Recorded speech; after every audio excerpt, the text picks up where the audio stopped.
We have here some garlic, tomato. We have here some broth, red snapper, rice. Also, at this time, I'm going to be getting a plate here.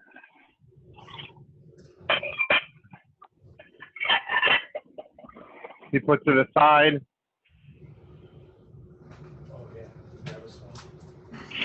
Okay. So we got all the ingredients. We got our equipment. We got a pan here. Spoon. I'm also, for those of you who haven't done this. Hey, Chef. Yes? Sorry to interrupt. We were just opening the containers, and I just noticed it looks like we may have gotten the wrong ingredients.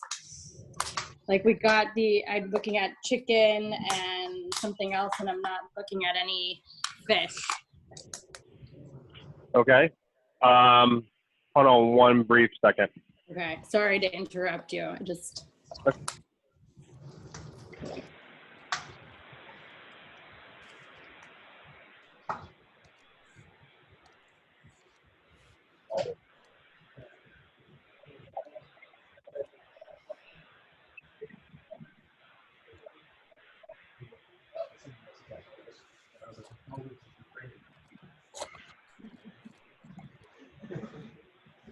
She's like, no, Kyle.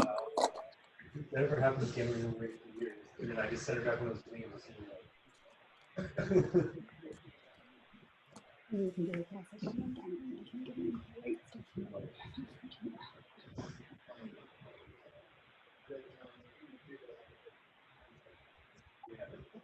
I'm taking Rob's first part.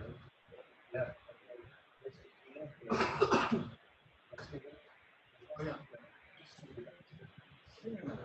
Yeah.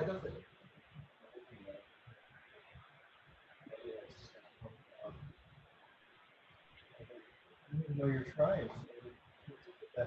What else are you gonna do? Yeah, right. I think this would be a big excursion. I just, you're responsible.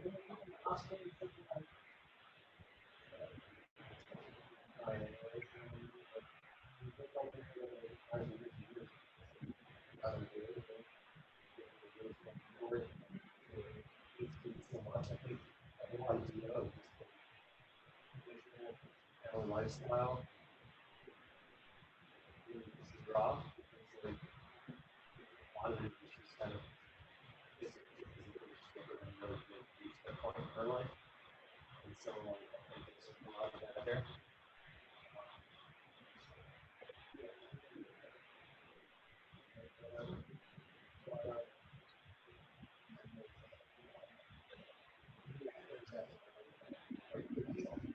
Right.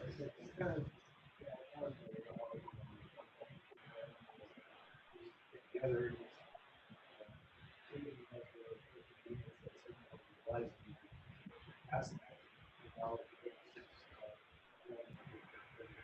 Thank you for your patience, everyone. Please just bear with us one moment while we work this out. Thank you.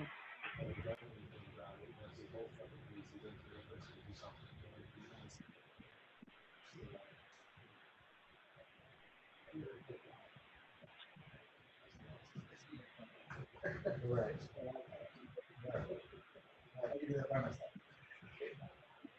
Right. Yeah, very good.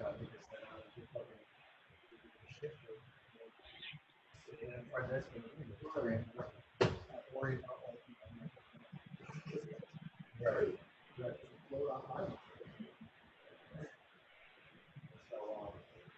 Yeah, so I think a lot of these personal situations, excellent.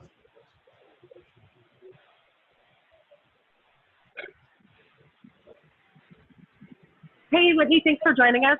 Just want to give you a heads up. We have a slight delay on our end. So we will be getting back to the instruction shortly.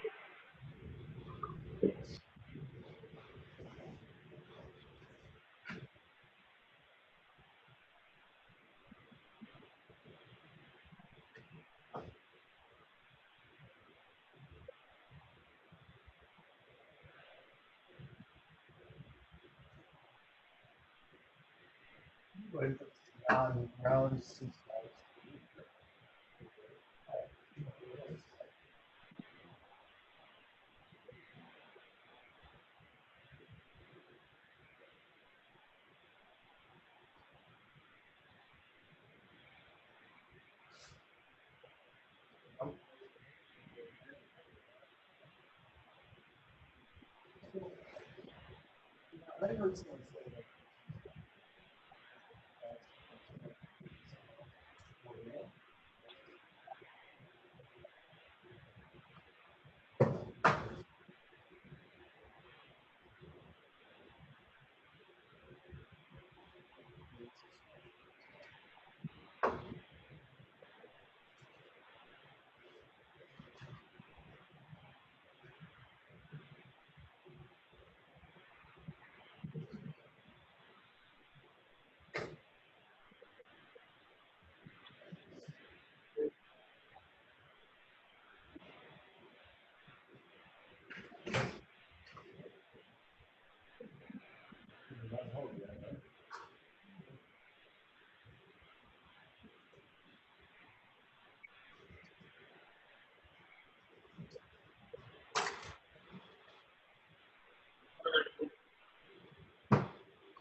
Pointing that out to us. Are we on? Awesome. So found the solution for that. And let's get started here. So we have all the ingredients, the utensils. Make sure your broth is defrosted. So if you need to put it a couple minutes in the microwave, now would be a good time for that. And we get started. So on this, we want the pan to be at 50% of high heat. So this is a good 50% for me. Put the pan on top. Add the olive oil. And we have the first ingredient here, which is the red Mediterranean prawns. And we add a little salt to this. And again, this is at medium heat. Very important because we don't want, what we're doing here on these red Mediterranean prawns, which is one of the secrets of this specific type of paella, the juices inside the head add more flavor and complexity to the flavor of the rice and the overall paella. So that's why we want this at 50% of heat. So this one takes a little bit more time to do because the important thing about this paella is patience and being deliberate throughout the whole process. So here, 50% high heat.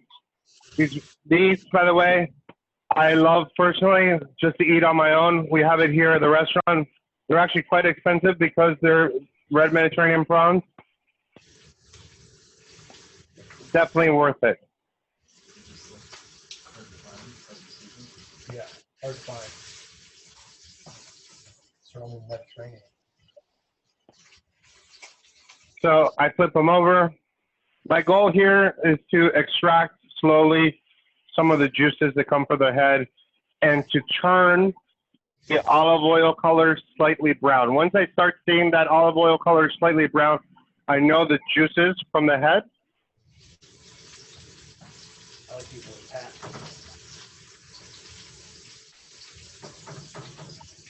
Also notice how I have the heads into the center. So this is All right.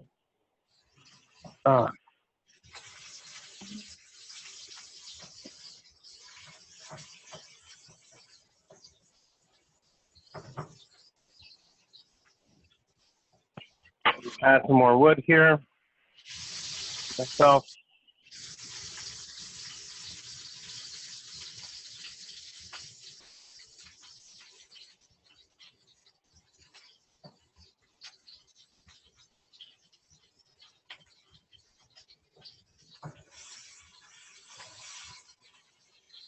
All right.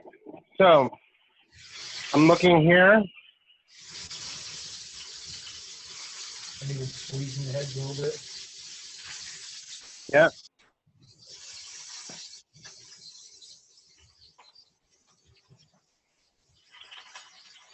It's just a slow sear on these shrimp prawns.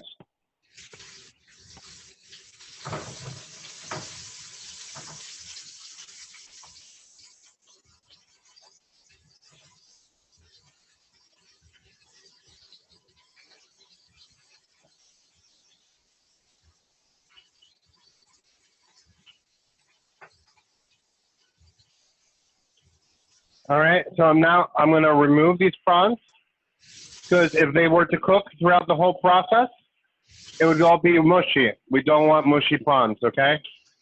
So I'm going to take some of this out here.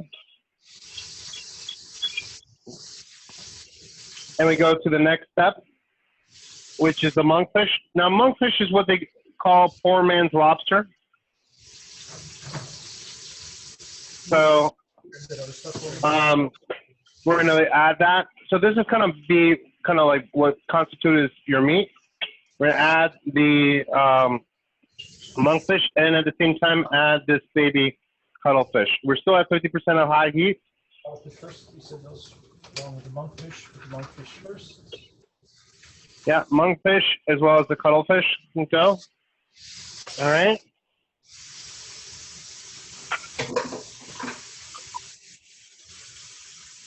Okay, so we're cooking this all nicely together.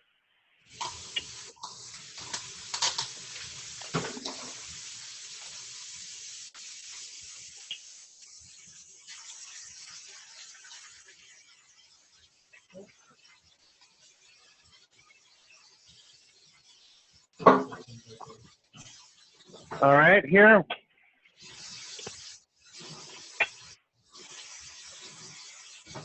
Still about 50%. It's okay, you get up to between now 50 to 70% now.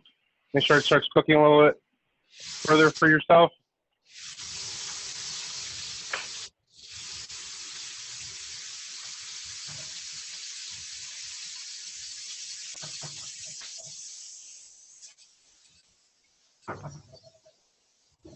Okay.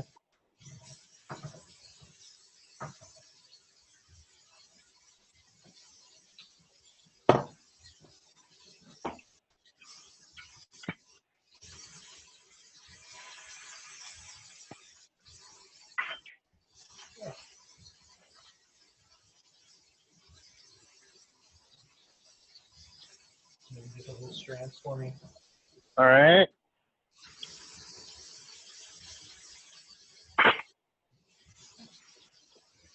All right. A little nice saute here. Make sure you keep seasoning the product as you go forward to make sure that the product itself has good flavor. More salt. Now we're going to go to one of the most important steps here, which is we're going to add the sofrito, which is the tomato puree, garlic, and sweet paprika. This constitutes in the Valencia area, which may be different from other parts of Spain, different from other parts in the Latin American world, but this is our sofrito, these three simple ingredients, which is important for the whole process. So we put the product here towards the outside, and we add here the tomato, garlic, and sweet paprika.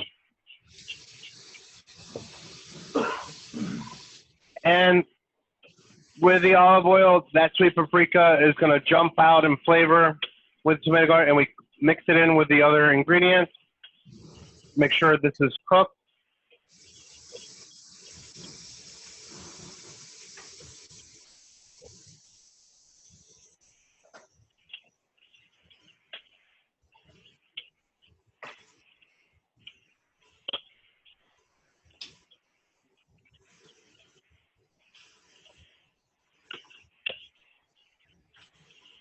All right, let's see this. Now we're still cooking around 50 to 70% of high heat.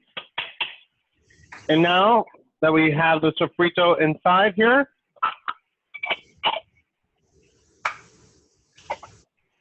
we're going to add the broth. Guys.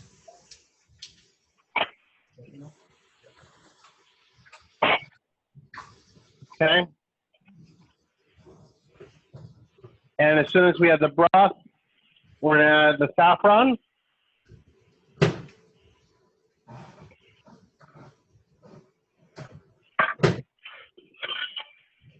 And now we bring this to high heat.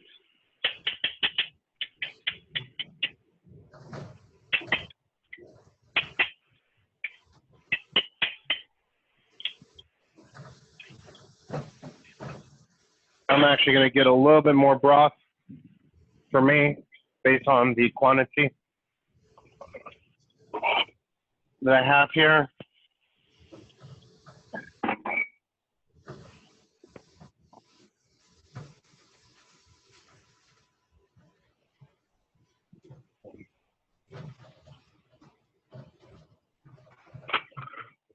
All right.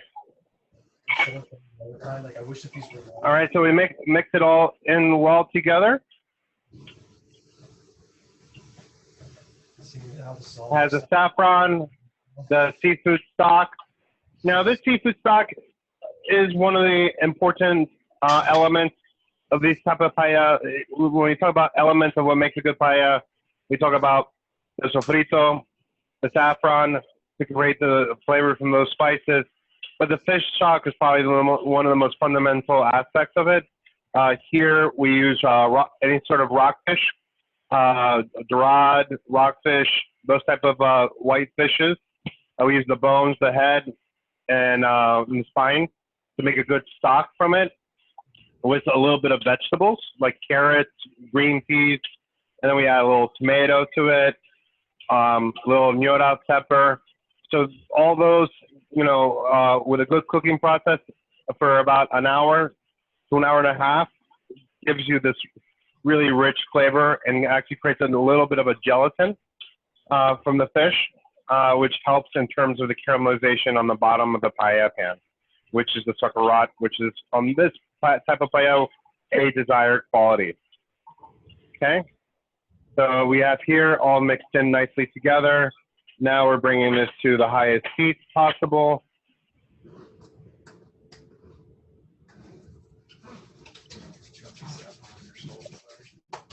Well, this dish pretty interesting. All right, so now we have to the side, we have here the rice, the red prawns, red snapper, and some shrimp. These shrimp, because they're already peeled, we add it towards the end, okay? And the steam from the paella will end up cooking the shrimp. If it had skin on, similar to the red prawns, we would do it the same way like we did in the beginning. We'll do a little bit more here.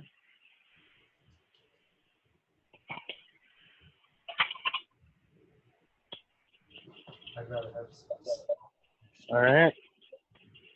regular shrimps. These are, yeah. All right. So we bring this to high heat. When it starts to boil, that's when we add the rice. So on my side, we haven't done it yet, so I'm going to do a quick recap on our process here. So first, with at 50% of heat, we did the red prawns from the Mediterranean with a little olive oil and sea salt. We cooked them down a little bit slowly. We removed them, so we released the heads of the juice and with the olive oil. Then we added the monkfish and the baby cuttlefish to it. That creates a little bit of more of the protein inside of this type of paella. Then we added a very fundamental step, which is the sofrito, not to be ignored. Tomato, garlic, bread, and sweet paprika. The portion size, in case you want to know, is a half a tablespoon of tomato puree, half a tablespoon of sweet paprika, and a clove that's pureed per person. That's the right in terms of like sizing and how we portion things out for you. Okay. After we do that, we added the fish stock, the seafood stock here, which I talked a little bit about what goes into that. We added that. We added the saffron, and now we're bringing this to the highest heat. Okay. Once we bring this to the highest heat, this is the moment when we're going to be adding the rice. We have 10 minutes on high heat with the rice. We have 7 minutes with a simmer. When we start, and the simmer starts when you really start seeing the grain of the rice be visible inside the paella pan. Okay, so depending on whether you're using an electric stove, how big your paella pan is, how strength of your paella, if you have a Viking kitchen at home, a stove, or wood fire like me, I can do things a lot quicker. I can bring this fire up to 1,000 degrees if I wish. So the cooking times vary. But as soon as you start seeing the rice is when you need to start getting towards a simmer. So this is an 18-minute rice cooking process, and we're using bomba rice, which comes from the lagoon south of the city of Valencia, about a couple kilometers south, where all the rice is cultivated and harvested. So here and on this one, we use bomba rice because it's harder to penetrate, meaning that it's going to be harder to overcook. So if I had a restaurant for 500 people and I was cooking with a team, I would be using bomba rice because I want to make sure that rice wouldn't be overcooked. We would like the rice to be al dente. Although here at the restaurant, because we have 5 tables, and even after the pandemic is over, it's meant to be an intimate, luxury experience. We actually use senior rice, which provides a little bit more flavor. But if you go 1 minute overcooked, then it becomes mushy. So we look for here maximum flavor.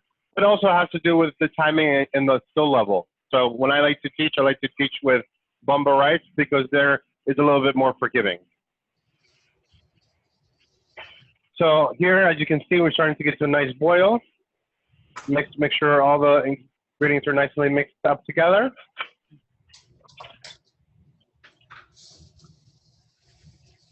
All right. Now that we start seeing it boil, we're gonna add the rice. Okay, like rain. Okay.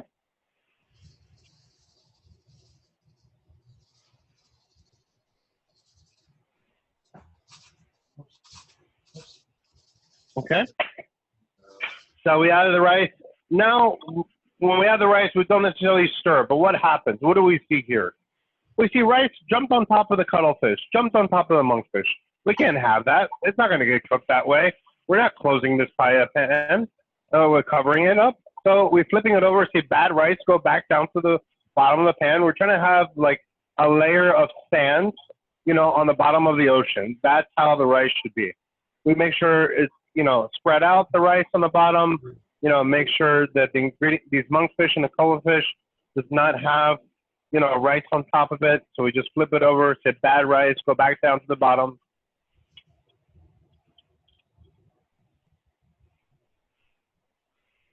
So question to the audience, and Kyle, you cannot answer this because you already heard the answer on my previous class today. Does anybody know why they call this bomba rice? Come on, Rebecca and Carmen, you don't know the answer to this one? I have no idea. Well, they call it bomba rice because it's the bomb. That's what he just answered.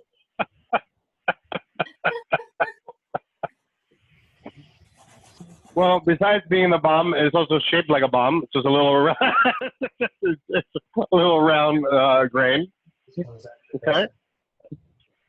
All right. So now, okay, very important steps here. Okay. We have here 10 minutes on high heat. And then once we start seeing the rice more absorbent in the paella, that's when we start adding more ingredients to it during the simmer process. After I added the rice, we have a very important step as well, which is now we taste the salt level. Okay. So if you ever had a good fish stock, a good bouillabaisse or a good zarzuela, right now would be a moment of tasting it. And we want it to be slightly salted. Why?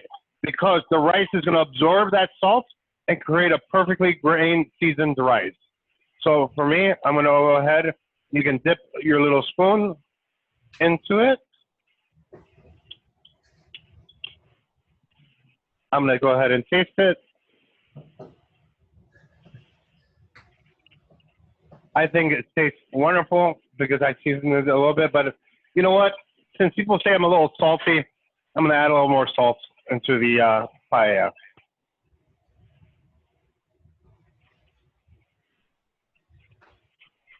All right, here. Things are working out pretty well. Thank you. I know those are coming. All right. So it's cooking in a nice high heat. And we still have, and we seasoned it. So now we just have leftover these three ingredients here, which are the red prawns that we cooked to start with, the red snapper, and the shrimp. Okay? Now, the red snapper and the shrimp we haven't cooked at all. We cooked the prawns. Probably eat red snapper. Okay, during this cooking process, which is fun, I will start talking about wine that can go with this type of paella. So you can go actually a couple different ways with this. You know, I like beer, so you can drink beer with paella. Nothing wrong with that. In the same spirit of beer, I like champagne and cava. Also great things to go with paella in general. If you were looking to more some of the traditional complements, you know, in terms of this type of paella, yes, white wine, rosé, and even red wine goes with this type of paella. You think seafood can only go with white wine? Well, this one, actually, I prefer a Monastrell, a red wine from the Alicante region, where this paella is actually more originated from.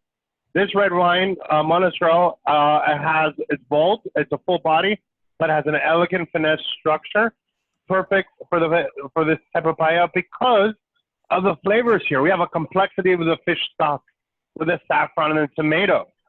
So it depends what I want to pair, you know, and in terms of this. And for me, the essence and the protagonist of a paella is the rice. If you see a seafood tire at XYZ restaurant, not to be mentioned, you know, I suspect the rice. Any Valencian would, because you're hiding the rice. Why are you trying to hide the rice? Very good question. Don't try to hide the rice. So when we're talking about this, It's great, right? you know, I would start seeing here, getting to a simmer because we see now the rice is getting, you know, a little bit more present here. Just spreading it around, make sure it's all nice and even. Okay. Okay, so now that I have it in a simmer, I'm gonna go to my first step here, which is the shrimp. Shrimp, you know, on this will take about, you know, a minute each side. So I'm gonna go here, put some shrimp here. So we put it on top. The steam is gonna cook the shrimp. So, and we flip it over after a minute. And then also, we're gonna be putting here the red snapper. I ran out of snapper, gave it to all you guys, and I chose to do Dorade. So same thing, skin on. So put the skin above and leave the, so the skin is facing up. Did you hear that? Very important. Did I need to adjust my heat or are we still at 75%? No, we're at 50%. We're at a simmer right now. Once you start seeing the rice like this, we're at a simmer.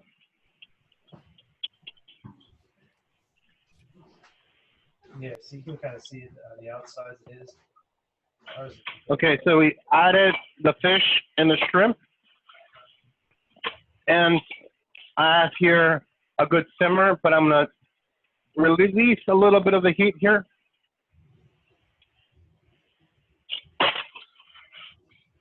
Okay, I got a minute now on those initial shrimp. I'm gonna flip it over, make sure it gets cooked on both sides.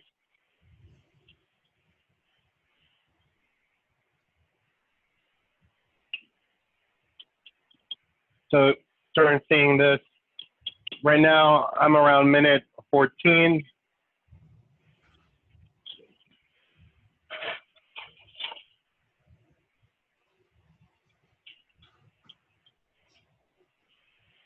So letting this cook naturally. Around this time too, I'm gonna start add these big prawns back in. A cool little design.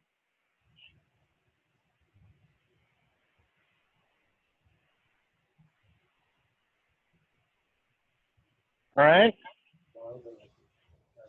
So now, nice colors here.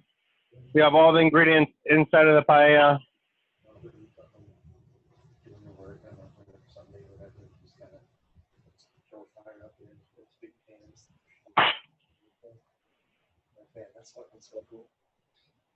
So we're just letting this simmer nicely. If you feel like your broth is going too fast, you can even slow it down to like a 25 to 40%. Because you want to make sure the rice gets cooked through the process. And it already has the heat. We're just trying to do something with the rice. But also So when I start seeing bubbles like this, the grains, if you look closely here, you still have a couple of minutes to go before we raise up the heat for the last minute.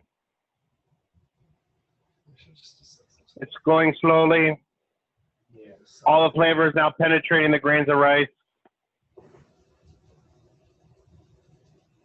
Smells wonderful. Hopefully it smells wonderful for you at home. I know I got dibs on this paella. You guys, I had to share the last one today with you guys.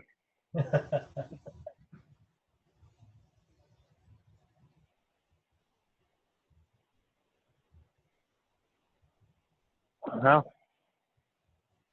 Beautiful moments here.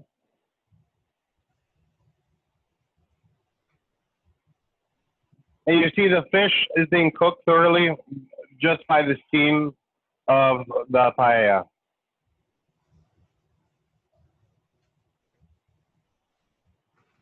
I'm going to flip over one more time the shrimp. I should have had this spread out more. Had it kind of dome. Which means I'm gonna have to really move it around a decent amount. As you see, it's a slow process now. It's a slow simmer to make sure that, the rice is absorbing all the broth.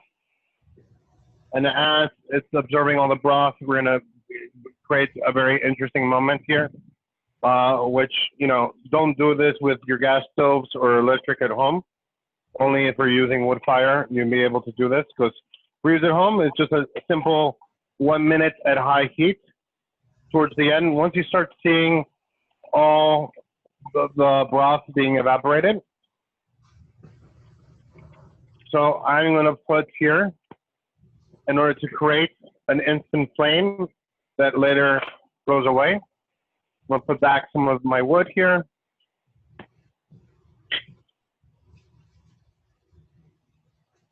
And this is how we create sukarat here in the last minute.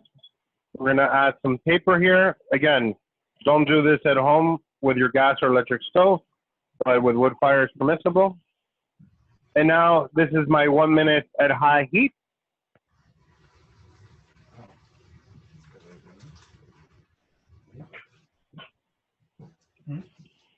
Paper's pretty good. What paper? Use this paper or All right. So that creates the sukarat. The sukarat is created by the gelatin of the fish, the oils, and any other fat that's created here in the pan. So now we're ready. And we created sukarat. And here we go. Voila. Here's your Alicante seafood paella.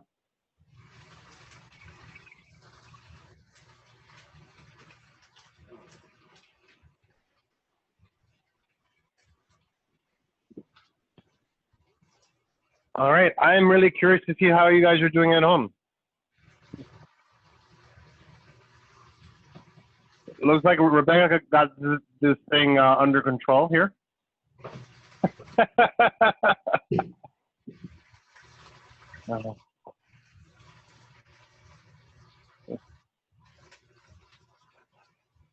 I don't know about that. Because I added more rice. Oh,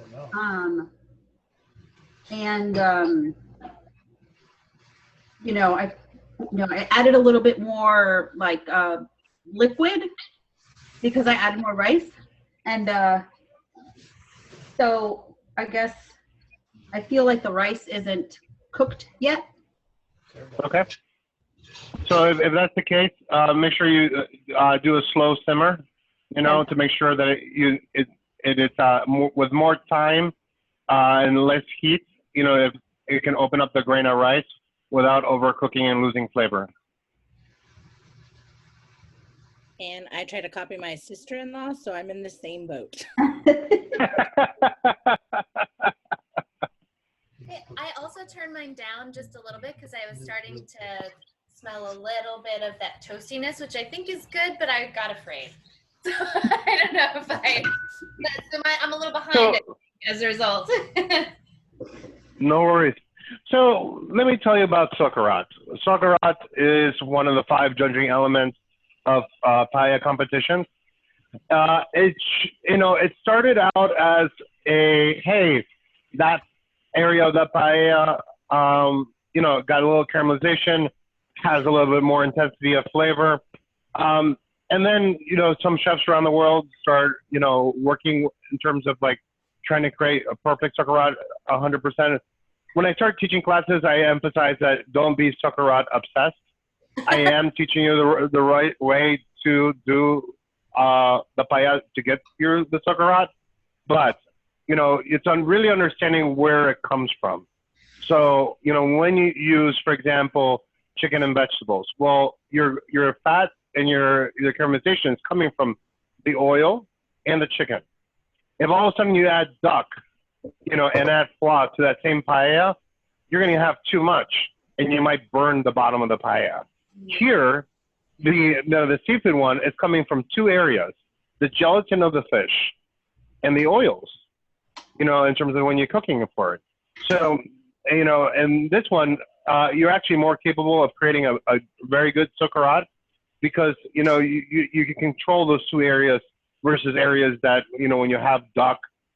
Duck is so fatty, even if you have duck confit, even if you're using duck breast, it has so much fat in it that you have to always be very careful. How much of the chicken and the skin you use. So here, I want to show you a little bit. The Soccerat here, it's not it's a little bit here. You see how it sticks? But also, I'm not obsessed about it. The flavor is in the rice, and I have already the stuff, and this is very satisfactory to me. It's dry, and the bottom part is the Soccerat. So if I eat this, that's where most of the flavors is. But overall,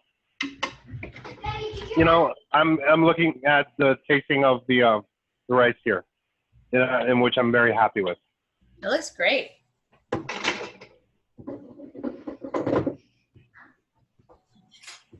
So Danny, Yeah. so what's your feel when it comes to the sofrito? You don't use any onion or like green pepper? Correct. Yes. So, just so everybody in the audience knows, this person, Rebecca, is a longtime family friend of ours. And you can see that even with people outside of the Valencia area, they think sofrito has the onions and the green peppers. So the onion is actually not a friend of the rice. It creates more liquid, more water, and actually distorts the level of portions of broth to grain of rice. So onion is not a friend of the paella itself. Although it is used when we do fideuà paellas with the noodle instead of the rice. So, and the peppers as well. Peppers is not something that we do with sofrito. So the sofrito for us in Valencia is just those 3 ingredients. But doesn't mean that also the other ones are bad. It's just for the paella we don't use it here.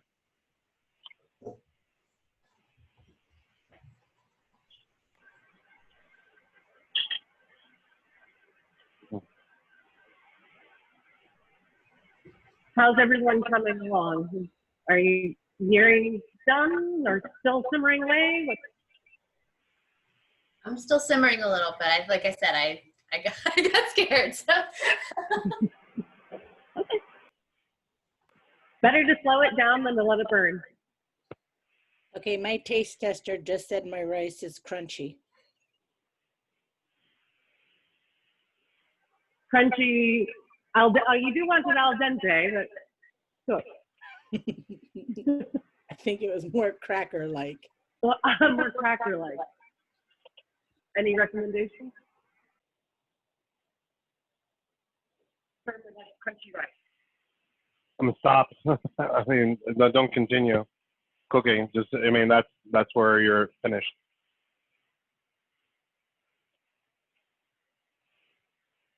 Yeah, the crunchiness on the bottom, the caramelization is fine. All right, well, Good news is for Jody is that she saw everybody in action. It looks like she took copious notes here.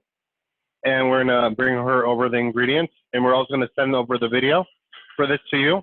So that way you'll be able to see it, you know, and you can have it again.